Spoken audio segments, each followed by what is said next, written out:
என்னது பேட்டரி 46%? காலையில் 100 இருந்துச்சு, இப்போ 46?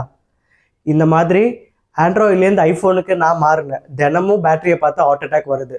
உங்களுக்கும் புது ஐஃபோன் வாங்கினீங்கன்னா கண்டிப்பாக வரும். நான் வாங்கினது ஐஃபோன் 16 256GB வேரியண்ட். நீங்கள் ஐஃபோன் ப்ளஸ்ஸே வாங்கினாலும் பேட்டரி வந்து ஐஃபோனை பொறுத்த வரைக்கும் மைனஸ் தான். அது ஓகேனா நீங்கள் ஐஃபோன் வாங்குங்க. இருந்தாலும் பேட்டரியை சேவ் பண்ணுறதுக்கு சில ட்ரிக்ஸ்லாம் இருக்குது, இப்போவே காட்டுறேன். ஸோ பேட்டரியை சேவ் பண்ணுறதுக்கு ஃபோன் தெரியுதா? ஓகே.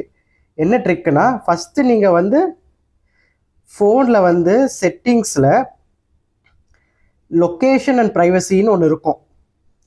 அதுக்குள்ளே போயிட்டு லொக்கேஷன் சர்வீசஸை ஆஃப் பண்ணிவிடுங்க. ஆஃப் பண்ணால் பேட்ரி சேவ் ஆகும். அடுத்தது ஆக்சசபிலிட்டின்னு ஒன்று இருக்கும்.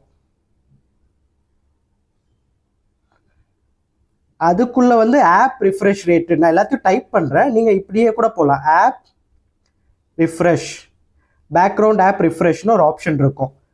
அதை ஆஃப் பண்ணி வச்சிங்கன்னா, அதுக்கப்புறம் ஃபோனில் இந்த லோ பவர் மோடை ஆன் பண்ணி வச்சிங்கன்னா பேட்ரி உங்களுக்கு ஓரளவுக்கு நிற்கும். இதெல்லாம் ஃபாலோ பண்ணுங்கள். பட் ஐஃபோனில் பேட்ரி குறையத்தான் செய்யும். நான் ஒரு புது ஐஃபோன் யூஸர். உங்களுக்கு இந்த மாதிரி நிறைய வீடியோஸ் போடுறேன். சேனலை சப்ஸ்கிரைப் பண்ணுங்கள். பாய் பாய்.